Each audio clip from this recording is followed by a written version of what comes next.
The best part of your week is about to begin.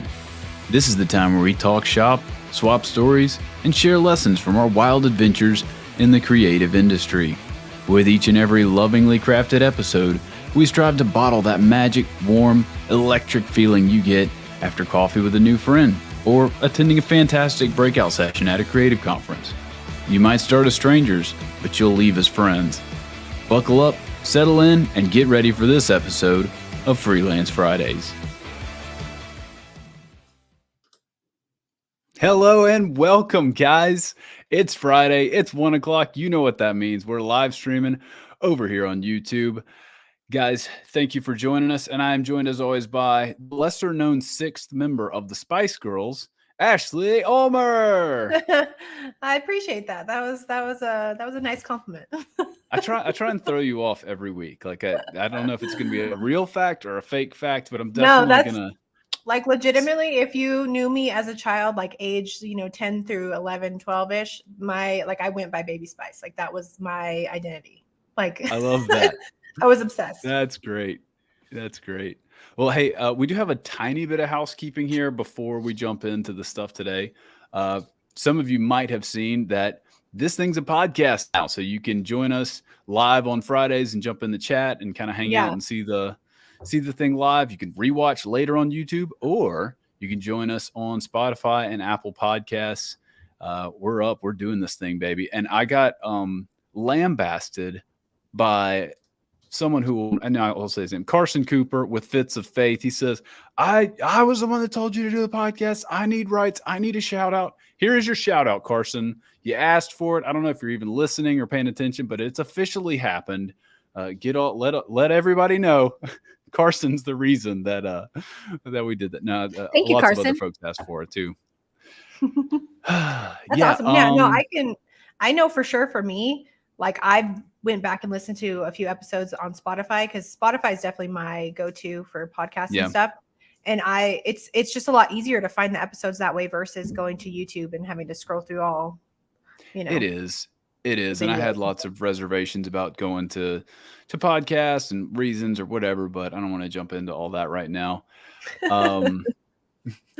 Yeah, I'm just excited it's happening. I think it is great, and it's going to be a better experience for everybody. And appreciate you guys hanging with us as we're working through the kinks and kind of figuring out what this show is in this season. And I feel like I don't know about you, but I feel like we're kind of getting into a little rhythm here. And I also wanted to tease, and we're not going to say it now, but we do have a new name for the podcast that we're going to announce on our special Thanksgiving episode here in a little bit. But more on that later. I'm excited to jump in with our guests today. Actually, what's our topic? We are talking about what to do when you are slow, like as a freelancer, as an artist, as a just creative in general. What do you do when you're slow? Schedule. I like the way you phrase that because my wife gets on my case because I am slow. Like I'm very slow about processing things and moving. So when you say when you are slow, like when you're a slow person, what do you do? Like how do you like? I have some answers for that. I got some handles.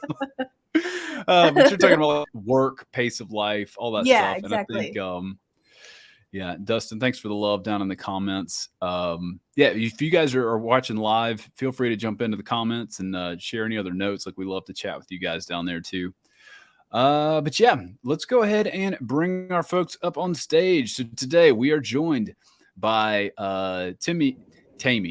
Said it wrong. It's Temi Coker. This dude is a freaking genius. And Landon Stokes, also a genius. Ash, where'd you go? She left us. Guys, I'd love to hear from y'all. Let's go here. We got out of order here, but let's go Ash, Temi, Landon for our round robin stuff. Temi, do you want to give everybody a little for those of you who've been living under a rock and don't know who Temi is, can you give us the short version? Yeah, so my name is Temi Coker. I'm a Nigerian multidisciplinary artist. I really focus on art direction, photography, and graphic design, and merging all of those together. So a lot of the work I do is just campaign work with brands, helping them bring the ideas they have into fruition through art direction, photography, and design. So that's pretty much what I do. Yeah, absolutely. You got some killer stuff. I've been following for a couple of years now, and been blown, like, just, you know, there's always two sides of folks like yourself. Like, there's the art is sick, but then there's the, like, oh shoot, you did an Apple spot, like Bombay Gin had you do their campaign. I'm like, okay, that's a different stratosphere than I currently operate in, but man, yeah, it's a whole well other level deserved. than we experience. Right. That's amazing. Thank you. And I'm pulling it up on the screen here. Yeah, like, also, it's always fascinating. We talk about this a lot on the show. Like, when somebody can define an art style that is, like, interesting, but also useful, and also has enough room for you to grow in it and try other things. Like, anytime your stuff shows up in my feed, I don't need to see your name attached to it. I know it's yours, right? Thank that's you. Appreciate it. You know, that's always super impressive when somebody can find a style like this that is, you know, something that's not cool for a couple of posts. Or, you know, what I see a lot of times, like, oh, I'm glad you've expressed that, but no one wants to see that, right? Like, you have found your voice, but nobody wants to hear you sing, kind of thing. And so that there's a lot of ways to get off the tracks there. Thank you. Yeah, this stuff is so sick. All right, Landon, my guy, how about you? What's up with you guys? Appreciate you all having me on. So yeah, a little bit about myself. Landon Stokes, nickname is Dino. Dino Designs the company. Where'd the nickname come from? Yeah, so it was where most nicknames come from is high school. It was a high school nickname from a friend of mine. Shout out Tyrone. He gave me the nickname. It started off as Landino, and then it just turned into Dino for short. So I love that. It just kept it. So and here's the relic from the episode that you were supposed to be on before when the hurricane. R.I.P. I was gonna redo it and just replace the one picture, but I was like, no, I'll just leave. I love it, dude. So you, I see you do a lot of, like, collegiate or, like, athletic style stuff. You were also you played at Vandy too, right? Like, you were a football player. That's right. Yep. So I played 4 years there, from 2013 to 2017 at Vanderbilt. You see some little designs for them down there. Yep. But yeah, I think that's where some of my style comes from. Some of the athletic look. Some of that comes from just my athletic background, being in it for so long. It's just kind of ingrained in everything I do. Have you been like, do you end up working with folks in that space more because of your past life, if you will? Yeah, it started to lean that way just because of the connections that I had already had. So I got, like, athletes that were playing in the league, or had some young college athletes that would reach out every now and then. So yeah, that definitely brought in that type of work for sure. That's cool. I love it. Do you have a leopard gecko? I saw that picture. I do. He's over here to the left. I would have busted him out, but I love it. I'm gonna leave him in there for now. He might be. We have a bearded dragon. That's right. Yeah, I did hear about that. They're fun. Yo, his tail is so fat. Is that normal? Is he healthy? that means he's very healthy. Actually. Yeah, that's a good thing. Okay. Yeah. Is it the same thing with bearded dragons, Ashley? No, not their tail, but, like, they get fat. Like, their bellies should be pretty fat, and they're, like, you know, little gizzard area, chin area. Yeah, so I got him in college. I needed a little buddy in the dorm room, so I was like, what can I take back? That's awesome. Brought him. His name is Flash, by the way. Oh, nice. Flash. Is he fast? I don't know anything about lizards. Yeah, he's one of the fastest leopard geckos that I know. So you got this thing, like, he gets out in your house and he's just zooming, baby. Like, he's gone. The thing is, he will never get out because my wife hates him. So that's not but you got him in college, so he's like, you can't lose him either. Yeah. He's both. And the thing is, Ashley, but we don't like him. Well, but apparently they live for about 20 years or something around there. Wow, yeah. Wow. I read bearded dragons are about 12 to 15 years. So she's like, we've only had her for like 8 months now, and she's already like this big old fatty, but it's like a pretty long time commitment. So I'm excited about it. It's family right there. Yeah. I love it. Well, guys, as much as we could talk about lizards, that's not the topic for today. We're talking about what to do when it's slow. And I like the big open-ended questions because if nobody else does. I have 4 different like angles to talk about this from, but we know Josh is never going to suffer from lack of things to say on the show here. Ashley, why don't you kick us off with your answer? Sure. So yeah, so like you said, I kind of have a few different like thoughts on this as well. I know, like, me personally, like, I'm very much a wait to the last minute type of gal. So if it's slow, more than likely I'm really like just thinking of things I could do eventually. Like, I'm not necessarily doing it at the moment, but I'm kind of dreaming of like, oh, what would I want to do? Like, I think of, oh, I would love to make a brand one day, or I would love to, create some type of product one day. Like, I usually use that time to kind of dream up, and also like just pet projects for yourself kind of thing, or more so for the business, I guess. Yeah. Like thinking of ideas like that. And then and a lot of like drawing and doodling. I mean, I do that anyway, but definitely if I'm slow, I'm gonna be creating something, just because I just love doing that anyway, Yeah, I love it. What about you, Temi? I think when it's slow, I try to use that time to like regroup, because I think a lot of times creatives, we don't rest. So when things are slow, we get scared of resting because we're like, well, what if it continues to be slow? But I think I use those times to rest, but also regroup and think of like that's what I'm doing right now, like thinking of my goals for next year. But also, I really believe in creating the type of work you want to be hired for, especially in slow seasons, because you really have time to figure out what you want to do and reframe and rethink. And so I think that gives me time to like work on passion projects, work on things I want to see out in the world that I hope I could potentially get hired for. But yeah, so that's what I would say I do. I try to rest, but I get into my head a lot, because if I'm designing for fun, is that really resting? Right. So, Right. Yeah. I love that.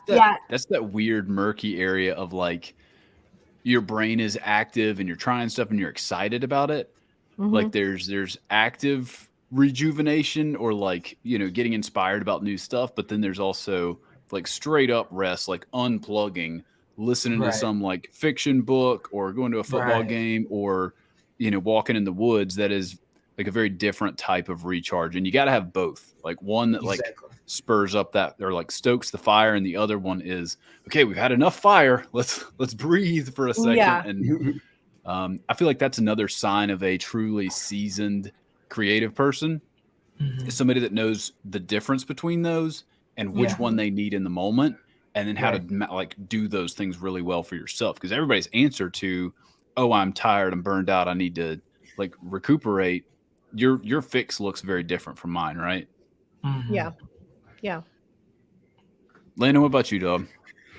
Yeah, so I kind of figured I could answer it 2 ways as well. And I think a year or 2 ago, I probably would have answered it as more of like, during that time of not having work or anything, or my schedule's slow, that's my grind time. That's when I'm working on, like I said, the projects that I want to try to get in the future, just enhancing skills, stuff like that. But I think now, after having 2 kids and having a tighter schedule, changes things a little bit. It changes your mindset a little bit. So now I'm right along with Temi, as far as like, when I get some downtime or something like that, I'm trying to rest. I'm trying to do the things that I love. I'm messing with plants. I'm playing with my kids, because when the projects start kicking back in and things start going, you want to have energy. You want to be able to actually put all your time into stuff. So yeah, and it's hard. It's hard to pull back and like I said, try to realize what's actual rest, and then what is more like an active rest where you're like still designing. But just being able to totally pull away from that stuff, because I know about myself. I don't know about you guys, but when I'm designing, even for rest, like I can get a little bit, I don't know, like hyper focused on it, and it turns into, it turns into to not rest anymore. But just doing what you love in the downtime, I would say. Yeah. No, that's good. I also want to compliment you on growing things. because you can keep plants alive. Like I've seen around your face. We saw it on your feed. You've got beautiful plants, but you've also got a beast of a mustache, dog. And I don't know if you can see this thin, wispy little bad I boy saw yours that I'm as we were growing right loading up. now. It just looks like my face is dirty, whereas you have like a truly like macho mustache, and I'm super jealous right now. Well, I definitely appreciate the hype on the mustache. That is another thing that my wife does not approve of, but I'm doing it anyway.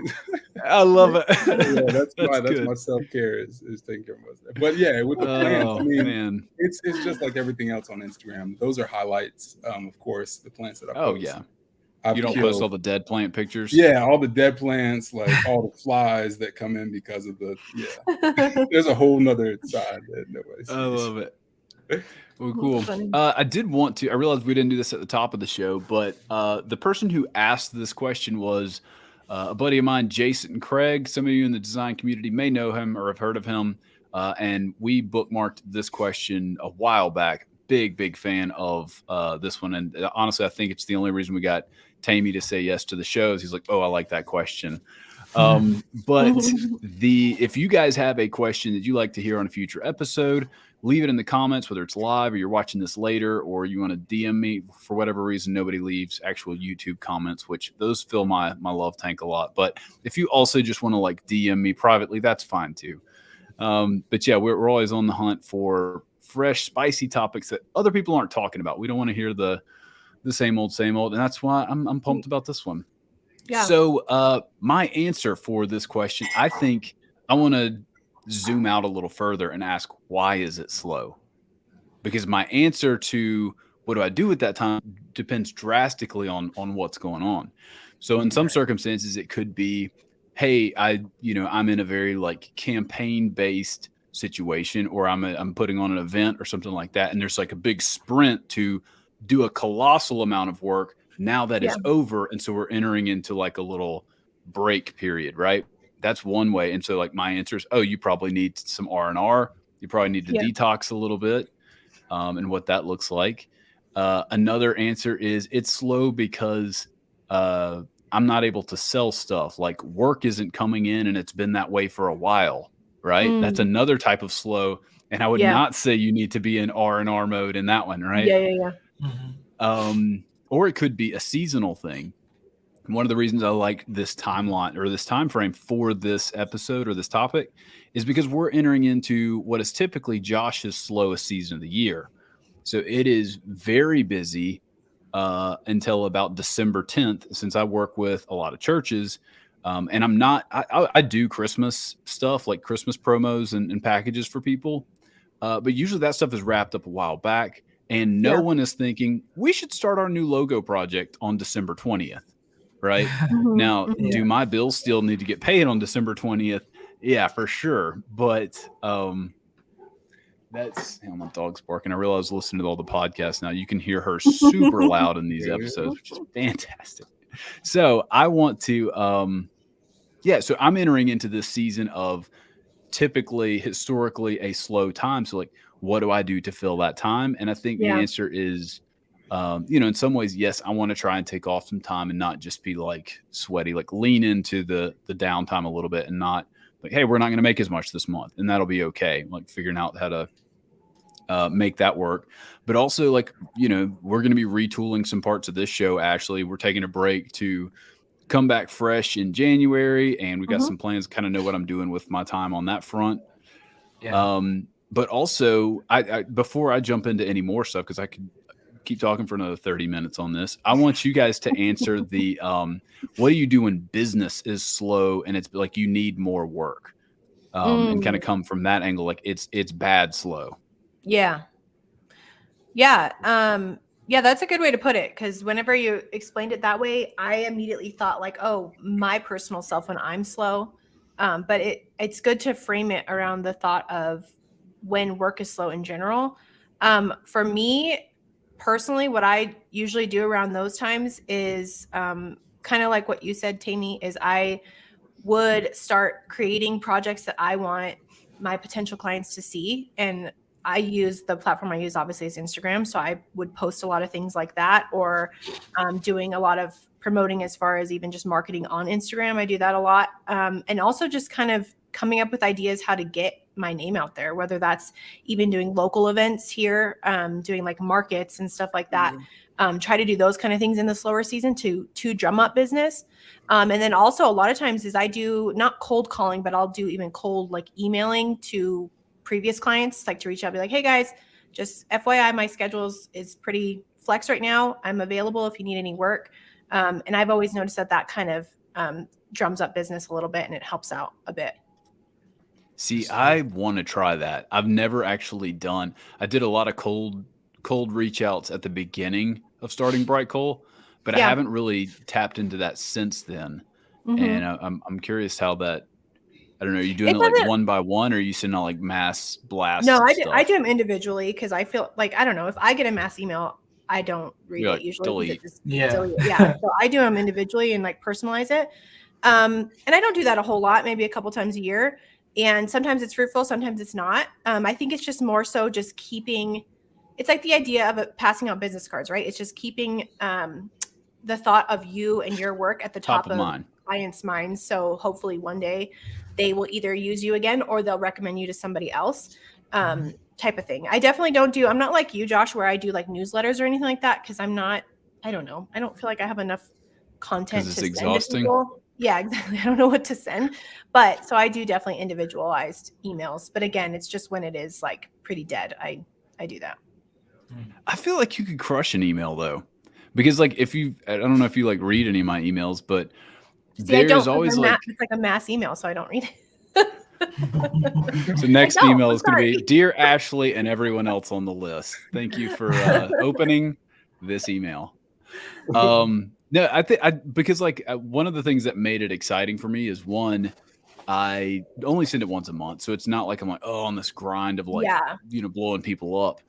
But two, like you think of it as like you're writing a letter to a friend rather than like I need to have some promo blast. Like I will have something to say. I'm not just going to send an email like just cause.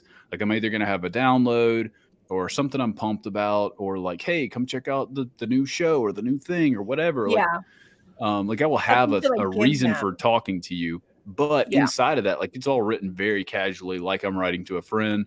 And then I've got like the stuff I'm currently digging. And I feel like you could 100% do that. Like I loved last episode where we were talking about the places you go for inspiration. And like, I've known you for years and I've never seen some of that stuff. And I don't know. That's cool.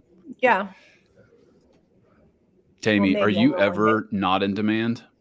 Like, what do you do when if you were ever going to be slow, what would you do? I know I have been slow. Please don't think. Yeah, put yourself in my position. Just think if you were me. No. I'm saying I passed slow months and I talked to my agent like, yo, I think my career might be done. I literally had that last year, and last year was one of my best years. And it happens. People think, because of like you see stuff on my page, the Oscars, all of this stuff. Like sometimes the way things are in my field is you get a big lump sum of money for certain projects because they're campaign based, and then you might not get anything for the next 2 months or 3 months. I remember last year. So I think something that I think people can take away from this and the way I run my business is. My business coach has helped me with this, but 2020, I wrote down how much came in every month. And so I saw how much I made every year, and I saw the slow months. Did the same thing for 2021, saw all the numbers. It's like, oh, it looks like October, November, December, kind of slow. And so this year, I knew that coming in, so I kind of prepared. And what preparation looks like, it means how much it costs to run your business, which includes you paying yourself. Yep. So you know what those numbers are, and you're like, okay, if I know I'm going to have 3 months of it being slow, I'm going to see if within these next 9 months I can save up for those 3 months. And so that's how I think. I always try to make sure I have at least 4 months in my business account. My goal was by December, I want to have 4 months so that I know from January to April, I'm good.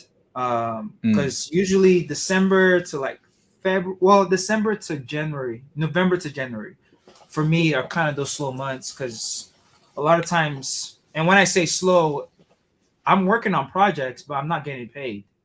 Because December people take off till January, so all the people in the accounting department, you're not gonna hear from them till like mid-January. Yeah. And then the end of January, a lot of companies are now working on taxes for the previous year, so that's their main focus, to get it out before the end of January. So, yeah, but yeah, I do have those times where things are slow. One thing I've also done is I have a account receivables list, so when projects come in, I know how much it is. I know the terms. Is it 3 months? And that's the thing in my business, is you get paid after 3 months of the project being released. But we've been able to kind of talk to them to figure out, can I get half in the beginning, and then maybe the remaining half once it's completed, or maybe every month I get a certain amount until the project is out there. So that's kind of how it is in my area. But one thing I'm working on, and that's something I want to work on for next year, is what are some things that I can do that can bring passive income. So maybe making a course. I've done one with Skillshare. I've done another one with Domestika. It should come out next year. But I'm trying to see, is there one that can be strictly from Temi and not through another brand? And then also the posters I make, can I put them in my print shop? I'm like, okay, I can do that. But then you guys have seen this here first. I'm working on a box because I'm working on apparel that people can purchase. So that should be able to like fill those slow months, right? Because even if I don't sell out, I think the idea of like, hey, this is still my shop. It's someone's birthday. They're like, yo, I want to give this person a Temi Coker piece, or Christmas. I want to do wrapping paper. I think that's something that can be very passive. That's real fun for Christmas, birthday gifts, all of that stuff. And also trying to get into, more YouTube. I'm not really big on getting followers. I'm big on retention. There's no point going viral, having 200,000 followers, and you put something out there and only 10 people buy. So right. Like, how do I build community so that when I am in those dry seasons, there's something that they can get from me, whether it's a poster, apparel, whether I'm going on Twitch, that's something I've thought about as well, or YouTube, and doing like a weekly poster design challenge or something. So just thinking like outside the box of what are ways that I cannot always rely on the client. And then once I see how much that brings in every year, now I have a number and I'm like, okay, what can I do to scale this up a little bit? So that's kind of how I think in those moments. That's solid advice. I love that. I think that's great. And for those of you who are just doing the new audio podcast experience, you'll need to go check out the YouTube, because Temi gave us first look at some materials here. It's so sick. And I was like thinking about like, I don't normally take stock of like what wrapping paper, like what's the dollar store got, like before I go to somebody's house or something. Right. But here is like, no, that would be like a statement piece. Like, this is Temi Coker. There's a story behind this. And somebody would like take the package and go, oh, like, let's talk about this before I open it. Like, that's a super cool deal. Being able to and it's like so unexpected. Like, I don't know, like, everybody's making t-shirts and hats and prints and stuff. I don't know anybody that's got custom wrapping paper. Yeah. Sure. I almost, if I got a present with it wrapped like that, I would unwrap it very gently and then I would put it in a frame. Get your X-Acto knife. Try to keep it. Yeah. And that's the whole point with the boxes. Like, I think if people want to cut a certain part of it and frame it, it is an art piece in and of itself. So cool. All right, let's take a quick aside and talk about fantastic packaging and what the heck you do with it. Because I struggle with 2 boxes that come into my house. 3 if you count like shoe boxes.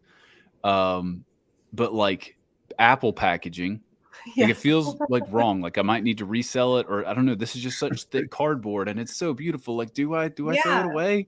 I still And the have other mine. is, are you And guys how it like familiar with? perfectly slides and it like makes Oh that my little like gosh. sound when you like So close it. nice. You know what I'm saying? Like the little like Yep. I Like got the this Mac closet back here's Studio. got stacks of it in there. Yeah. I saw a meme the other day that said it was like something is like, dear millennial, you do not need to keep your Apple product boxes. They will never need it back. And I was like, oh, I feel targeted because I have a closet full. Here's my thing is I used to, back when I was younger, I had more time, less money. And so I would resell things. Like as soon as I stopped needing them, throwing it up on eBay. And if you have the original packaging, even if it's a used item, if it's like a clean product, but you've got the package, all the accessories with it, if nothing else, makes somebody feel more comfortable about buying it. And so I don't know if that's just like, I can't tell you the last time I threw something up on eBay, especially like a broken iPhone. But there's just that lingering part of like young Josh. It's like, gotta hang on to these boxes, son. Like, you know, you never know when you're going to need an Apple box. Yeah. The Apple box recession comes around and everybody's like, we need more. Bring your Apple boxes back to the Apple store. We'll pay you triple price for them. That day is never coming, but yeah, it's our grandparents' voices like ringing in our ears. Like, you have to keep it no matter what. Keep that newspaper. Okay. That's it. The other one that I hang on to is I don't know if you guys are familiar with Onyx Coffee. Oh yeah. But these boxes, this is actually like thin recycled cardboard, so it's not even like a hefty thing, and you can't do anything with it.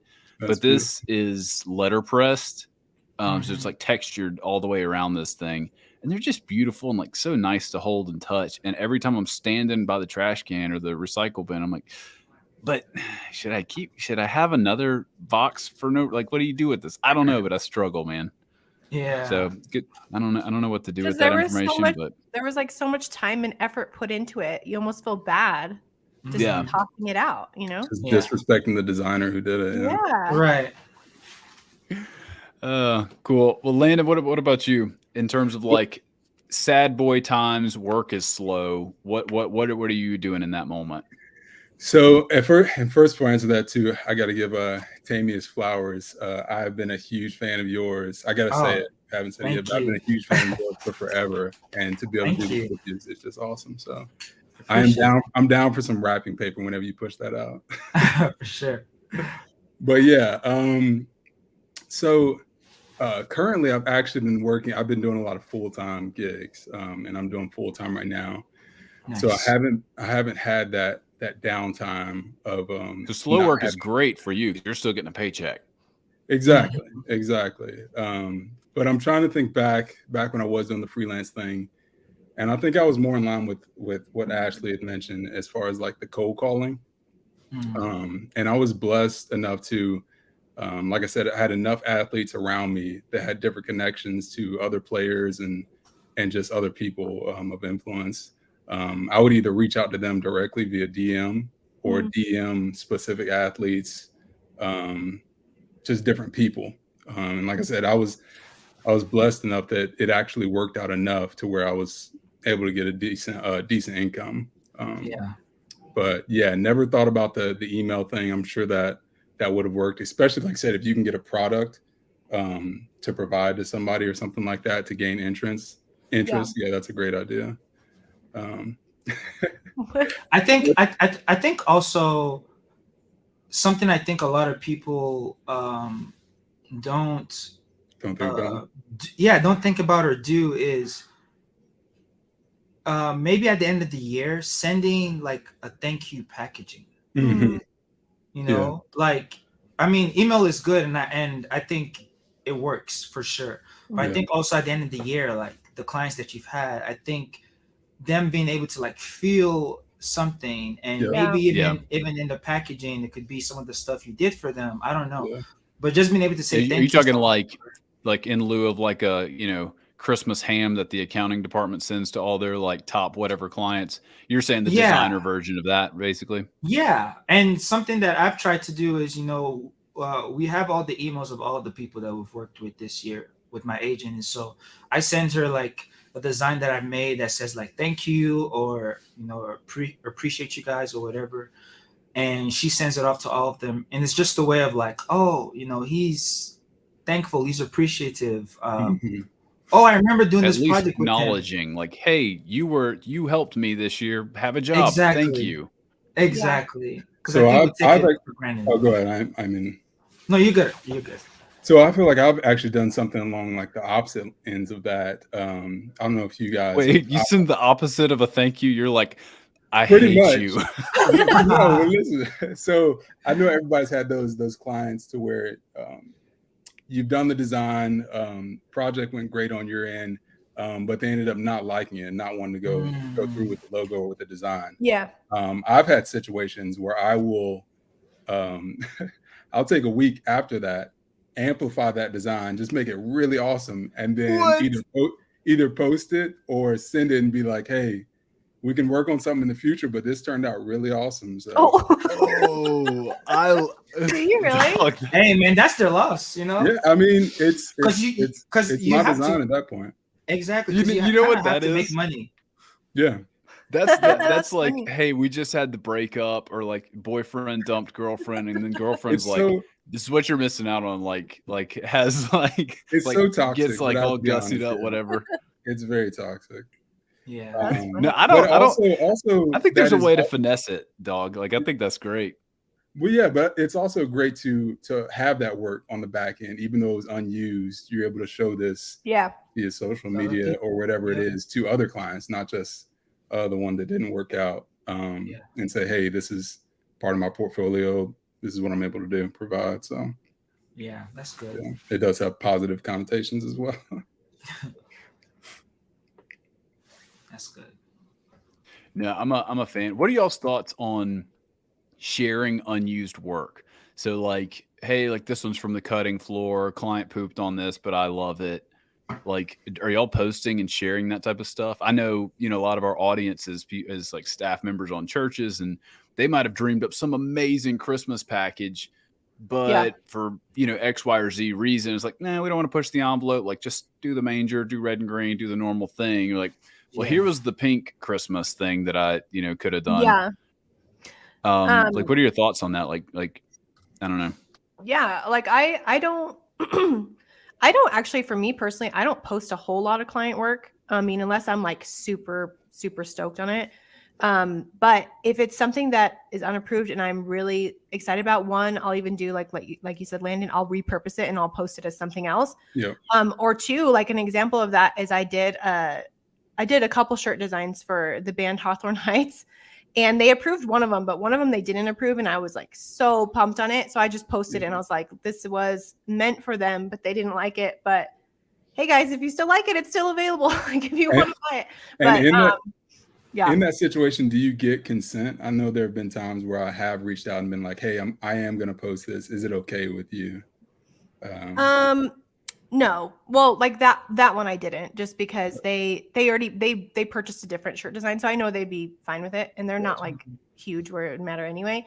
But I do have clients that they are very specific, like, hey, do not post about this. We don't want this live at all until a certain date. So a lot of the stuff I do is projects that are coming out even next year. So I can't say anything until it's done. And at that time, like, it's kind of hard to be like pumped on it because it's 6 months, 7 months later. Yeah. But I don't know. It's just, depends. That's definitely Temi's world too, I would assume, where you're like, you pour your soul into something for 6 months and then you forgot you did it by the time it hits, prime time. And you're like, oh yeah. What about 2 years? That sounds horrible to me. 2 years. I have something. Yeah, I have something. It comes out next year. We started it last year. Wow. So it's going to be 2 years. And when it comes out next year, probably around summer, I mean, everyone's going to be excited, but I'm like, this was 2 years ago, And the thing is, like, my design style kind of changes. And so it might not really reflect where I'm at. But yeah, I think it's fine. It happens, like the Domestica thing, we did it in May. It probably is not going to come out till next year. So that's like almost the whole year of content just sitting. And I think too, like a lot of times me with like client work I'm working on, obviously I'm very grateful for it, but sometimes just like the actual style of the project is not what I like. I don't know, like as far as like even like how I present myself and market myself, I market myself as like an illustrator who creates like fun, bright things, or I don't know, just like more quirky things. Yeah. And a lot of times the stuff I'm working on are like social campaigns or like marketing for like an app. And it's like if I post about it, it's kind of I don't know, it doesn't even look like it's the same designer. So it's I don't know. I save that stuff kind of. Yeah, I have a project right now I'm working on, and I'm hopefully gonna finish it soon. But I love where the design is right now. It's like I'm like excited, but then they're like, "Oh, can you take some of the stuff off?" So now I'm going to, but the first design I'm gonna post later once the project is out, and say the client rejected this or whatever, like unused artwork for whatever. And that's the one I really like, you know. So yeah, in this industry, it's like sometimes you do some things that you're really proud of, and they might be like, it doesn't really fit. Can you try this and this? And sometimes I push back just to see, like, because I think a lot of times their pushback is just out of emotion and not logic. So like, you know, and so you kind of have to educate them a little bit. But and sometimes it works, sometimes it doesn't. But yeah. That was something that it wasn't this show. It was Painfully Honest when we had Jason Craig, the guy who asked the question today, on. He talked about like, yeah, it's cool to have stuff in your portfolio that's like a pet project, but he says like as he's evaluating people's work, seeing approved work that is also good, because like you're talking about that, like Temi, like, you know, say you've got a couple of huge campaigns in the year, and one of them, the pure seed, like the whole thing makes it all the way across the finish line. That one means more to you. And it means more to people who understand, like art directors and other people that are hiring you for future projects. They're like, oh, not only can he do this, but he got this approved. Because that's like just that much more like. Yeah. That's true. Which this is a quick aside, and I do want to bring us back to what to do when it's slow. But I don't know why I've never pulled up your site before, but this logo animation.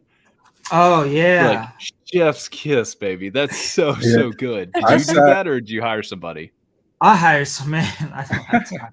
I hired someone. It's crazy because I used to do branding, and that's why I really like what Landon does and you guys, because I think I know the time and the effort it takes into that stuff. But when it comes to me designing my own logo, I took my time because I was so picky. I found what I thought I liked, but then it was like, nope. So I had a friend and I paid her and she helped me do my website and the logo, and I really liked it because I told her I wanted shapes and I wanted things to move, and I like to like think differently and give different perspectives using the same shapes or the same things. Yeah. That's amazing. Yeah, I clicked on your website, man, and sat on the whole homepage for like a good minute, just like watching that. That's so cool. You want a fast pass into Josh's heart? It is you got an animated logo like that. That just really does it for me. One of these days, I'm going to invest in it for myself. But anytime I land on a site and the logo moves or does anything, I geek out. And yours is particularly smooth and elegant. Big fan. Josh, are you any closer to that logo redesign? No. I'm the worst at working. Like I'll work on the business and do things, and I think it's a great like kind of tie into the thing here is like in those times where either I've got some stuff upcoming where I know it's going to be slow, like keep talking about Christmas, or I've got like just something that needs to be fixed. Like I'm excited to work on the business, but when it comes to things that are functional, like my logo is. And it's super ironic because my tagline is, do you love your logo? And so clients a lot of times come to me, it's not with a trash fire of, it's a D-, we hate it, it's broken, it's bad. That does happen.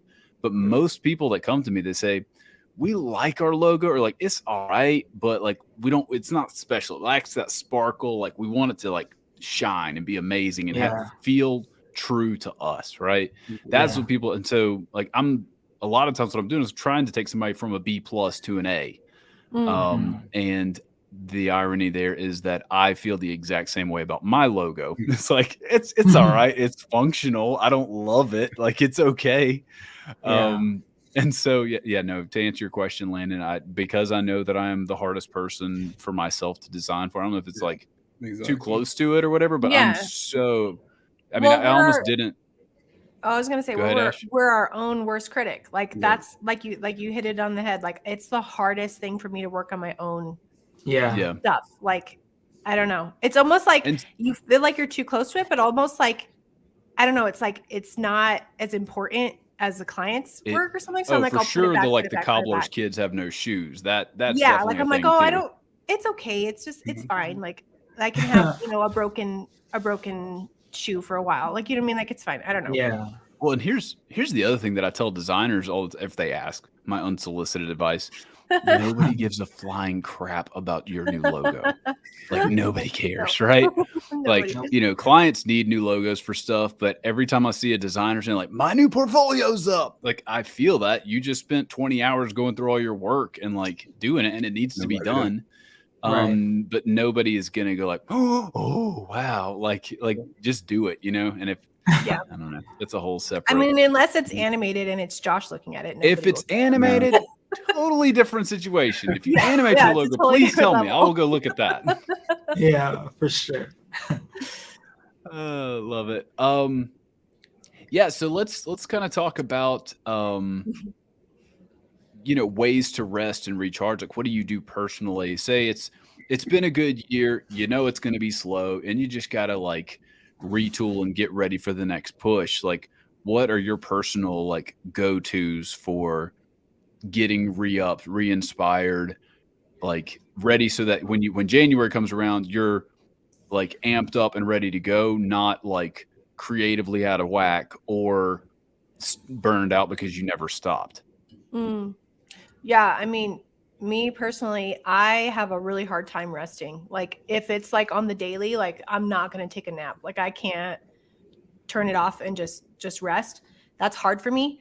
However, if it's in like seasonal resting, like when I think about it, I think the most rest I get, honestly, is like when my family, my husband and our 3 boys take our yearly trip to see my in-laws in Vegas, and it's a road trip. So anytime we're driving, just kind of relaxing in the car and dreaming up ideas. Road trips definitely make me kind of rest and think and kind of reset. And I usually have my notes app open on my phone and I'm just kind of, jotting down ideas for the upcoming season or upcoming year. But on the daily and the weekly, I'm pretty bad about it. Actually, I don't rest a lot. I need to more. Yeah. I think a lot of times people are scared to rest because their significance and their self-worth is in the work. And I think that 100%. Yeah. I think that if you're not careful and your identity and everything is in the work that you do, you're not going to rest. And I'm saying this to myself because I'm reading the book right now. And it was really good because you think about people who have these goals that they want to reach, and then they reach the goal and then they're like, what do I do now? Right? Yeah. And I think that's what happens with us trying to rest. Like sometimes we reach our goals, sometimes we feel like we haven't reached our goal, so we just want to keep working. And if we rest, we feel like it's going to take us longer to reach that goal. But I think rest, you have to see it as like recharging, and you have to figure out what rest is for you. Like I was saying earlier, like I used to feel bad that me looking at like I'm so observant. So when I'm watching shows, I'm looking at different things. Oh, that's an amazing color scheme. Oh, I love this shape. Oh, I love this texture. And my brain just keeps like, and I used to feel bad about watching, TV shows or whatever to just relax because my brain was still like wired like that. But I realized that's just how my brain is, and it's okay. It's not okay when I see that and I pause and I take a picture and I go into Photoshop and I'm like, oh, let me try to recreate this, and that's not resting. But I think resting is like there's the physicality part of it, there's the physical part of it, but I think there's also like the emotional, spiritual part of it as well. And I know for me as a Christian, rest means I'm relying on the fact that God is in control. And 100%. I felt that I've been in control because I'm working and the work is coming but God is the provider, not me. Yeah. And I get those roles mixed up. And so, yeah, and it's like if God created the earth and he rested, like who are you to just work? Come you on. know? Mhm. So Mhm. I think rest is good. I think you have to figure out what it is for you. My wife likes to have us travel sometimes. I used to hate traveling, but now I love it. And one thing I regret this year, we went to Europe, but I went there for work. It was like it was 3 weeks. I didn't rest. My wife was enjoying herself. I remember I was at the beach for like 2 hours, and then I got a message from like Facebook, hey, we need you to work on this project, and I had to leave, and I went to the room and I was working. And just to clarify, you didn't get a Facebook message. You got a message from Facebook. Sorry, I got a message from Facebook. Just want to make sure. That was good. Big difference. Yeah. I got a message This from is Facebook. this is not validation, everyone. So when your phone pings, you leave your wife and go up to the room. That's a different Facebook message right there. I was already working on a project with them, but then it was like, hey, okay, we got feedback, we need this, and so I had to leave, and it hit me. I was like, I'm in Europe, I'm in Cannes, I'm in front of the beach, I'm having a great time, and by the end of the trip, I think I only rested like 2 days in Amsterdam, which I regret, So yeah, that's really good. Yeah, I can echo that too. Not the part where Facebook messages me, but the part where like I went on. We I don't know why it happened this way, but my family went hard in the paint with vacations this summer, which was great, a lot of fun. But it's one thing if you've got the one big like beach vacation or whatever your family does. You're like, cool, I'm going to set things up so that I'm unplugged for that week as much as possible. But this year, because of how much stuff and fun things we had stacked up, I was like, I can't take off every time we are doing this. So I'm working through all the trips we're on, like obviously a lot less, but right. And it definitely feels very different to not turn all the way off, not totally unplug. And I know I've done a good job over a weekend. If by Sunday afternoon, like my brain, it's kind of like you were saying with the TV show, where you're like ideas are just popping. You're like, ooh, what if? And you're like a dog on a chain almost of like, don't let yourself go sit down and produce something, because if you come into Monday with that kind of energy, like that's the way you're supposed to start your week. And so almost like starve yourself, because everybody on this call, like, and presumably everybody listening here, like you've got an engine, like you are a furnace, like ready to create. And if you're spending your time all weekend putting coal and logs in the furnace to get it stoked again, because like right now, Friday, like I'm tapped, baby. Like I'm out of gas. And so if I just keep pushing, and same thing, if you like zoom out big picture, like it's, November. And if you have been pushing hard at the same pace all year, you've got to, one, rest, and two, you need to take time to like go up on the mountaintop and do some big picture evaluation, which is another thing that I want to talk about in your slow times, especially, times like this where you have a chance to like, there's really no way, like I've got some practical tips that I want to give about like, what you can do to help with the slow times when you need the work. But also like, there's only so much I can do. Like, I don't care if I'm the best salesman in America and I cold call 4,000 people a day on December 20th, like we were saying before, like nobody's going to start a project, right? There's just, you can't squeeze blood from a turnip. Like it's just not happening. And so, lean into that and like instead use that time to do some of that like visionary, like you were saying, Temi, like what do you do with that to prep yourself for next year and like reevaluate the year? Because sometimes I'll be feeling that burnout or feeling like, man, this year just kind of got squirrely or whatever. And you were saying, I felt like I was doing terrible, but I made more money than ever. Right. Right. And that's the time where I like to take stock and take note of like what happened over the course of the year. What things did I get done? How much did we make according to our goals and all that kind of good stuff. But I've been talking for a minute. Landon, you got anything to react to? It's been more than a minute. It's been like 3 or 4. It's been like 16 minutes, Josh's monologue. It's great. Yeah, for me, and I've honestly forgot the original question for this. Right, one. I did too. Okay, glad I'm not the only. We all did. Oh, it was. How do you I was like? gonna make something up. How do you How do rest? you like reevaluate? Like, what do you do for those like mountaintop moments? Or like, how do you rest? That's right. Yeah, a lot of my daily life and like downtime obviously relates around my kids. So I've had to learn how to actually rest when I'm around them. In the past, it was easy when it was just me and my wife. It was easy for me to be resting with her, but have the phone out and scrolling through Pinterest, inspiration, just kind of casual, Instagram. But I could be more casual. Yeah, right. I could be more casual with it. But with these kids, man, I've got a 2-year-old, and I've also got a 4-month-old. He's almost 4-month-old, and the 2-month-old. She wants 100% of your attention. Yeah. She can tell when you got that phone in your hand. Exactly. Yeah, and she lets you know.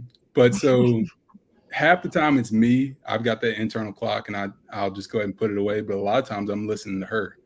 And when she wants to go do something, listen to her and actually give her all of your attention. Yeah. And it may seem like it's tiresome in the moment, but it's so rejuvenating to be around your family like that. Josh, Yeah. you said you had a Man. big family trip, but I mean, it really is rejuvenating. Like, and it's the same thing with these kids. Like, it's amazing. That's so good because like literally this week it was a rough week. Like it was long, just like family wise it was rough, Yeah. work wise it was rough.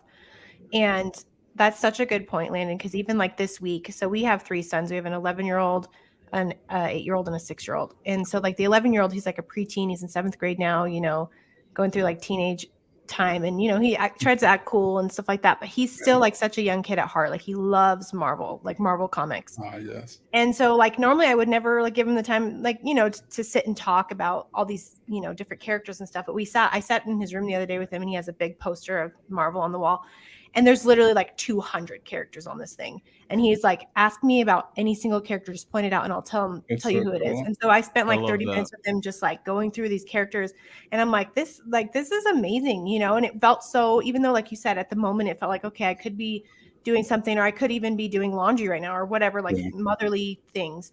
But I was like, this is so rejuvenating even for me just to sit and give him that time because I know it meant so much to him and I could feel it even in me. Exactly. Yeah, it's good. Exactly. That's super good. You gonna take him to see Black Panther? Oh, I'm sure. Yeah, they're gonna want to see it. We saw it yesterday. So good, man. I'm watching it today. Okay, I'm not gonna say anything. I know we're in that like 24-hour window. I wouldn't dare say anything. Don't give it away. We're pumped. It was great. They delivered. That's what I've heard. Yeah, so I think that's a great note. Like sometimes those requirements, like, hey, Dad, it's 4. You need to like stop, shift gears, be in family mode. And like I look at that and go, oh man, I just gotta finish this one last thing. But then I get outside and like I go out in the yard and I'll be out there like barefoot, listen to an audiobook, kids are playing, I'm like whacking golf balls around the yard. And I've catch myself like 30 minutes into that, like being a dad mode or like, doing the responsibility, quote unquote.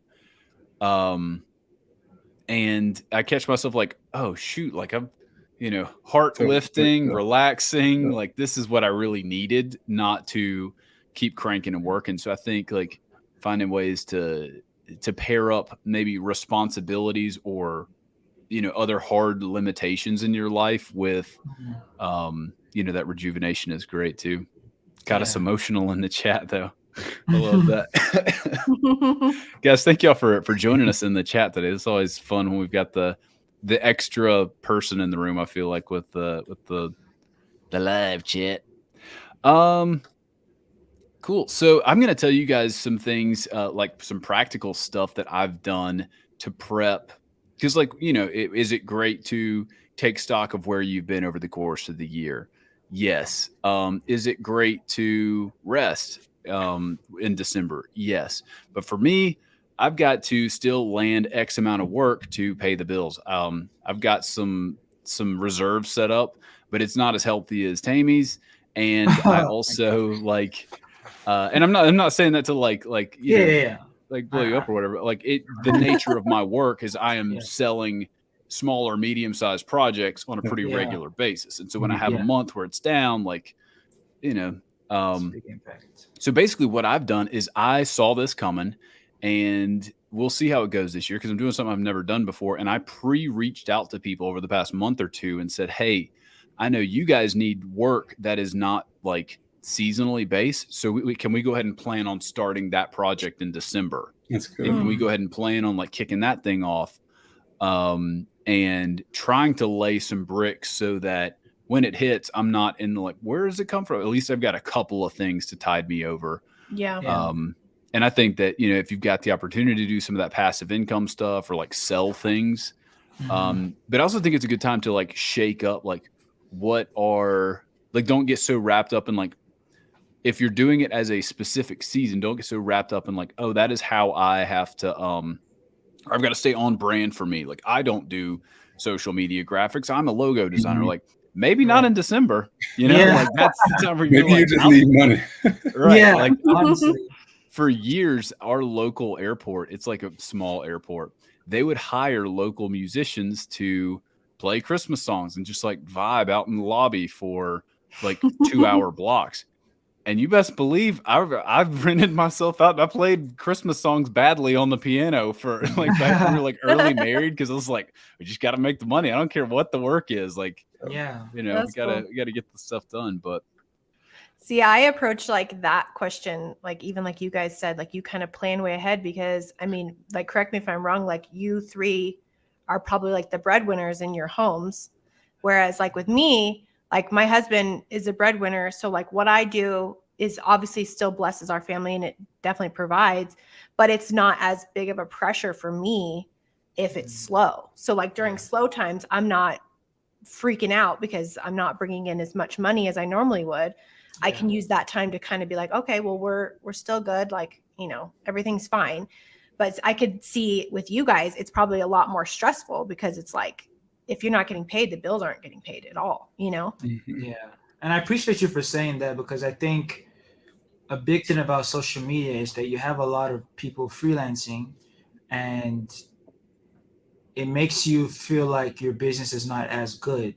But a lot of people, you know, if they're married and they have a significant other that's making a lot of money, I think a lot of times on social media, people whose businesses might be struggling, they're over here in Cancun, they're in France, they're doing all this stuff, and you're like, what?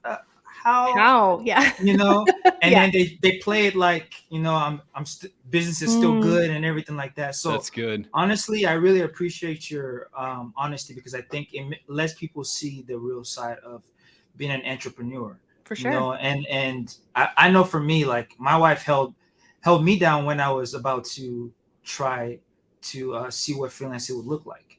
You know, like she was working.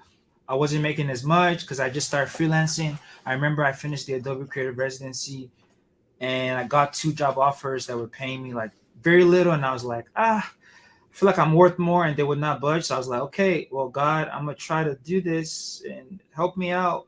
But I saved money during the Adobe Residency to give me about a 5-month buffer. And so my wife was still working. I knew how much, again, going back to the numbers, I knew how much it took for us to live. So I was like, okay, I'm going to save for 5 months. And I kid you not, ever since then, it's just been up and up. And I'm grateful for it. And so when my wife wanted to quit her job, I made sure that, you know, I had enough of her salary saved so that we could live off of that and she could explore what she wanted to explore, which was photography and art direction. And so she's been doing that now for 2 years, and she's been growing. It's been amazing to just see her flourish. And I think that's why it's important to talk about, you know, people that are married, like the role that your spouses plays in your career. I wouldn't be where I am today if it wasn't for my wife encouraging me to like apply to the Adobe Residency. I was like, I'm just a high school teacher teaching photography and design. Like, why should I apply? Who cares about me? You know, and I applied and got it, you know. So yeah, I think people being able to be honest about where you're at, you know, how your business is doing, the struggles your businesses have. Because me and where I'm at in my career and the other people I've talked to, like, we almost have like a group of like, yo, check in with me. I'm feeling anxious. I don't know if my career is ending. It's getting slow. And we're like, man, look at what you've done this year. You know, or how about next year, you want to take a month off, try to save at least enough money for that month, and you figure out what that month is, and you don't take in any work. If you take in any work, try to start the next month. So that's kind of how I approach it. But yeah, I really appreciate your honesty, because I don't see a lot of people doing that on social media. It pisses me off. They try to sell a course, but then their husbands or their moms gave them a $2 million house. And the business is only bringing $50K a year. You know what I'm saying? So, Dang, that's good. That's so good. Yeah. I love the part where you're talking about being able to lean on your spouse. I was definitely there. I feel like a lot of people were, but quickly after college, I did some random, like I was bouncing for a while, and then after that, I was doing some random stuff. I was Ubering for a little bit. But yeah, there was a point in time where it was like, okay, I'm either going to become a personal trainer, and I had gotten the books and I was reaching out to friends and stuff, or I'm really going to pursue this graphic design thing. And me and my wife had tough conversations at that time, and she was like, hey, I've got a solid job. We're just going to lean on me right now. You do your thing, you build up portfolio, all this stuff. And thank God it worked out. It came from that open communication with your spouse. And then also, like I said, ignoring everything that's on social media, because you don't know everybody else's situation. Story. It's all highlights. And people say it all the time, but it's still easy to get caught up in it. But yeah, just working in your community. Yeah, and I think too, like, not only are there circumstances, like there's factors you don't know, but their goals and like what they're trying to do in life, and like what a win looks like for their family could be drastically different than yours. And so I think that it's just reason 8 million. Like, I know we all kind of take it with a grain of salt. Like, your knee jerk is like, oh man, they're doing that thing, but like we all know, oh, social media isn't real. But also, like, what did they sacrifice to get there, right? And people, like, I always think about that. I don't know if y'all see like overland stuff where people like renovate their Sprinter van and they drive to Alaska, and like, I don't know why there's like this little wanderlusty part of me that's like, oh man, I just want to like throw it all in the van and leave, and like, who needs a house, right? But then what they're not showing you is like they're camping out in Walmart parking lots for like 60% of their life to then get the beautiful vista shot that they're taking on the phone or whatever. But like, I just saw something another artist posted. It was in Nashville for a trip, and I recently posted on my Instagram. It was trust your journey, and I feel like that resonates with me so much. Everybody's journey is different. And I always say, like, the journey is the reward, not the destination. It really is.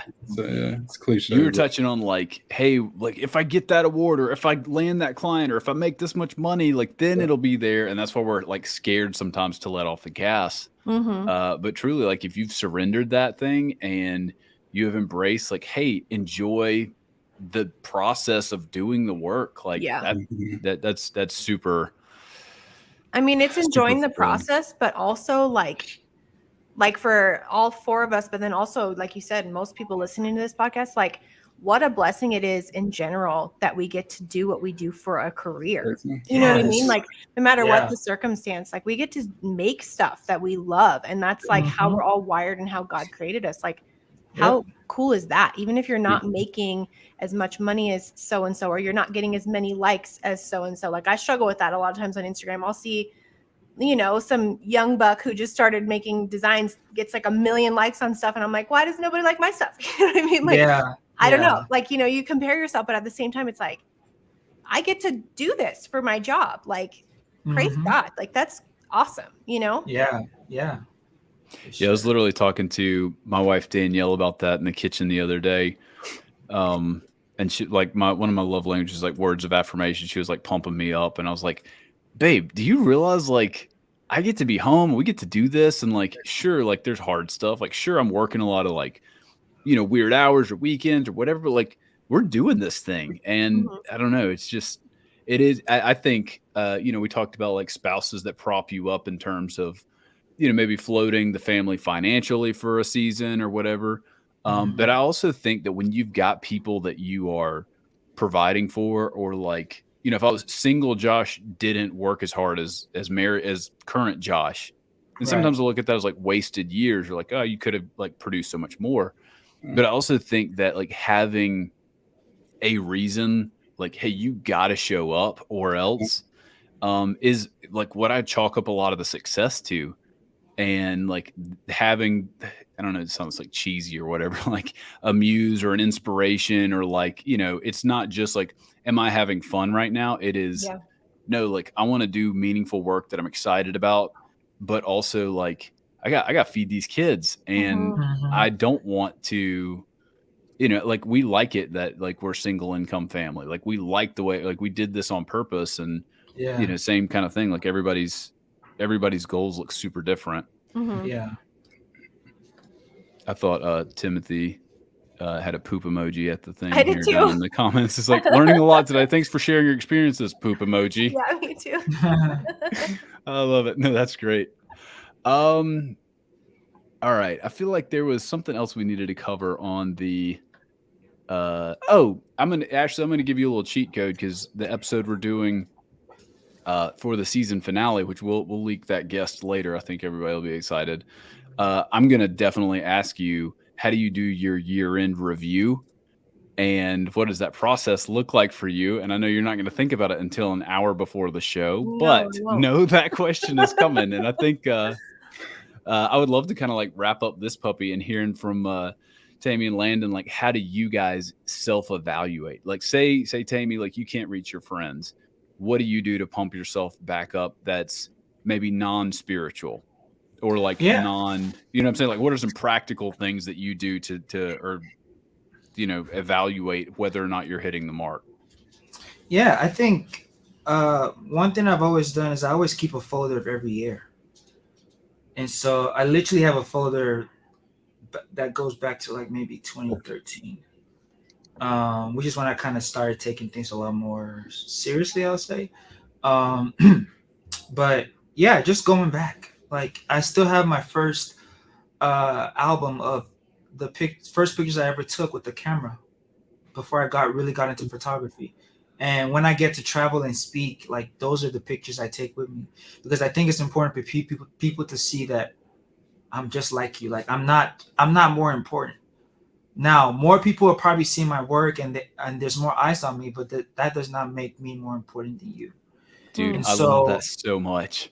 Yeah, and so I think, you know, like, yeah, I don't want to ever seem like I'm not approachable. And I think, you know, Instagram with verification, the amount of followers you have and stuff like that, people feel like this person is more important in society, and I hate that. I hate that feeling. So I think it's important to always go back. So right now I have my I'm finishing up my 2022 folder. Once it's done, I have a folder called Archives, and I just make a 2022 folder, put all the projects I did in there, and then it's always fun. 2023 January 5th or whatever, get back into Dropbox, make a new folder, type in 2023, make another folder called Designs, and then we just wait and see what comes in, you know. And so it's always important to just go back and just see the stuff you make. Like I've seen some of my posters that I've made last year or the beginning of this year and what I'm making now. I'm like, oh, well, I grew.